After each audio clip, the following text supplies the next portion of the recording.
ಬೆಳಗಾವಿಯಲ್ಲಿ ರಾಷ್ಟ್ರೀಯ pulse polio ಲಸಿಕಾ ಅಭಿಯಾನಕ್ಕೆ ಶಾಸಕ ಆಸಿಫ್ ಸೇಠ್ ಚಾಲನೆ ನೀಡಿದರು. ಈ ವೇಳೆ ಫಲಕ, ಚಿತ್ರಬರಹ ಹಾಗೂ ರಂಗೋಲಿ ಮೂಲಕ ಪಲ್ಸ್ ಪೋಲಿಯೋ ಲಸಿಕೆಯ ಮಹತ್ವದ ಬಗ್ಗೆ ಜಾಗೃತಿ ಮೂಡಿಸಲಾಯಿತು.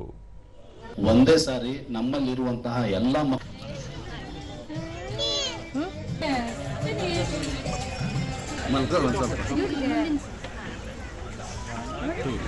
ವೇದಿಕೆ ಮೇಲೆ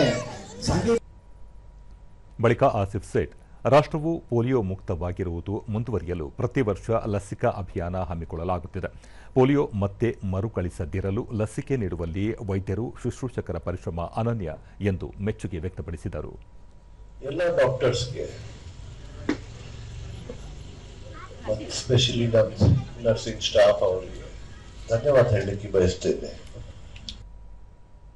ದೂರದರ್ಶನದೊಂದಿಗೆ ವೈದ್ಯಾಧಿಕಾರಿ ಸುಶೀಲಾ ಸಾಯಣ್ಣವರ ಭಾರತ ಪೋಲಿಯೋ ಮುಕ್ತವಾಗಿ 15 ವರ್ಷಗಳಾಗಿದ್ದರೂ ನೆರೆಯ ಪಾಕಿಸ್ತಾನ, ಅಫ್ಘಾನಿಸ್ತಾನ ದೇಶಗಳಲ್ಲಿ ಪೋಲಿಯೋ ಪ್ರಕರಣಗಳು ಕಂಡುಬಂದಿರುವುದು ಮುಂಜಾಗ್ರತಾ ಕ್ರಮವಾಗಿ ಲಸಿಕೆಯನ್ನು ಪಡೆಯುವುದು ಉತ್ತಮ ಎಂದು ತಿಳಿಸಿದರು.